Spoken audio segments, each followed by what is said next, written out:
ونصلی علی رسولہ الکریم اما بعد اعوذ باللہ من الشیطان الرجیم بسم اللہ الرحمن الرحیم فمن کان منکم مریضا وعلی سفر فعدۃ من ایام اخر صدق اللہ العظیم۔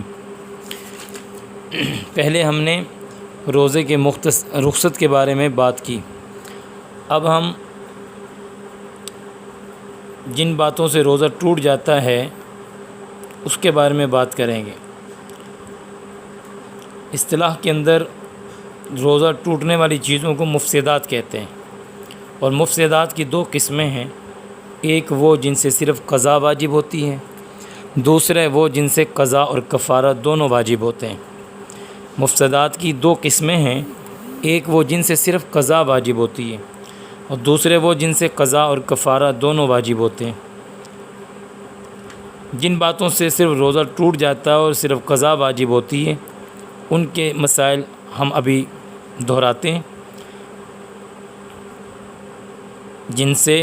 جن باتوں سے روزہ ٹوٹ جاتا ہے اور صرف قضا واجب ہوتی ہے ان مسائل پر بات کریں گے۔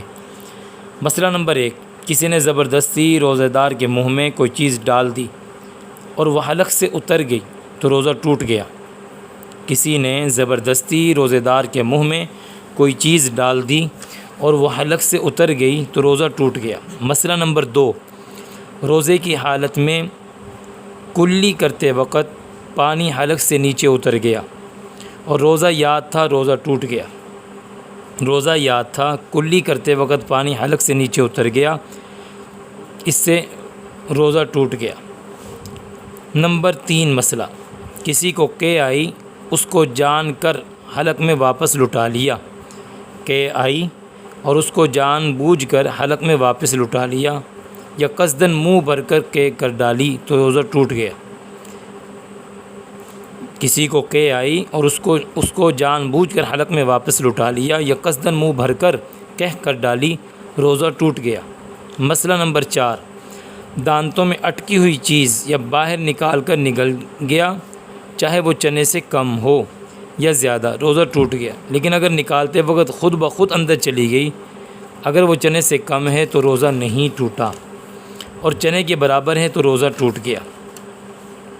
مسئلہ نمبر 4 دوبارہ سماعت فرمائیں۔ دانتوں میں اٹکی ہوئی چیز باہر نکال کر نگل گیا، چاہے وہ چنے سے کم ہو یا زیادہ، روزہ ٹوٹ گیا، اور اگر نکالتے وقت خود بخود اندر چلی گئی، وہ چنے سے کم ہو تو روزہ نہیں ٹوٹا، چنے سے کے برابر ہو تو روزہ ٹوٹ گیا۔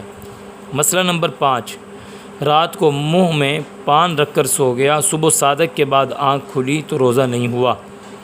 رات کو منہ میں پان رکھ کر سو گیا، صبح صادق کے بعد آنکھ کھلی تو روزہ نہیں ہوا۔ مثال کے طور پہ کسی آدمی کو سحری کے وقت جاگ نہیں آئی اور صبح صادق کے بعد اس کی آنکھ کھلی، اس نے کہا چلو میں 8 پیرا روزہ رکھ لوں، تو اب اس کا یہ روزہ نہیں رہے گا، اس لیے کہ رات اس کے منہ میں پان تھا اور اس کی وجہ سے پان کا ذائقہ منہ میں موجود ہے۔ مسئلہ نمبر 6، تھوک کے ساتھ پیٹ میں خون چلا گیا، خون تھوک پر غالب ہے تو روزہ ٹوٹ گیا۔ اگر خون غالب نہیں ہے، تھوک غالب ہے تو پھر روزہ نہیں ٹوٹا۔ مسئلہ نمبر 7، لوبان یا کسی اور چیز کی دھونی دے کر اس کو اپنے ارادے سے سونگھ لیا تو روزہ ٹوٹ گیا۔ لوبان یا کسی اور چیز کی دھونی دے کر اس کو اپنے ارادے سے سونگھ لیا تو روزہ ٹوٹ گیا۔ مسئلہ نمبر 8، کسی نے کنکری یا لوہے کا ٹکڑا یا ایسی کوئی چیز کھا لی جس کو عموماً کھایا نہیں جاتا، نہ کوئی بطور دوا استعمال کرتا ہے تو روزہ ٹوٹ گیا۔ کسی نے کنکری یا لوہے کا ٹکڑا یا ایسی کوئی اور چیز کھا لی جس کو عموماً کھایا نہیں جاتا اور نہ کوئی بطور دوا استعمال کرتا ہے تو روزہ ٹوٹ گیا۔ مسئلہ نمبر 9، کسی نے روزے میں ہلاس سونگی یا کان میں تیل ڈالا یا نیما لیا یا کان میں دوا ٹپکائی تو روزہ ٹوٹ جائے گا۔ کسی نے روزے میں ہلاس سونگی یا کان میں تیل ڈالا یا نیما لیا یا کان میں دوا ٹپکائی، جو روزہ ٹوٹ جائے گا۔ نمبر 10، رمضان کے مہینے میں اتفاق سے کسی کا روزہ ٹوٹ گیا تو روزہ ٹوٹنے کے بعد کچھ کھائے پیے نہیں، سارے دن روزے داروں کی طرح رہنا ضروری ہے۔ اگر رمضان میں یہ 10 حالتیں وہ بتائی ہیں جن حالتوں میں روزہ ٹوٹ جائے تو قضا آتی ہے، کفارہ نہیں آتا۔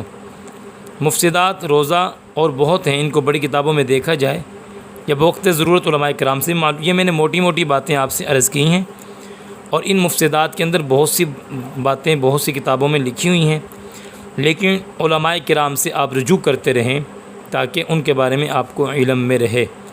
یہ 10 باتیں میں نے آپ سے عرض کی، اللہ پاک ہمیں عمل کی توفیق دے۔ ان حالتوں میں سے کوئی بھی حالت پیش آئے تو ہمارا روزہ تو ٹوٹ جائے گا، روزہ ٹوٹنے کے بعد دوبارہ صرف اس کی قضا لازم آئے گی، کفارہ لازم نہیں آئے گا۔ ان باتوں کو عمل میں لائیں، دوستوں کو بتائیں تاکہ ہر کسی کو ان مسائل کا پتہ ہو، تاکہ رمضان مبارک میں ایسی غلطیوں سے بچا جا سکے، تاکہ اپنا عمل خراب نہ ہو۔ اللہ ہم سب کا حامی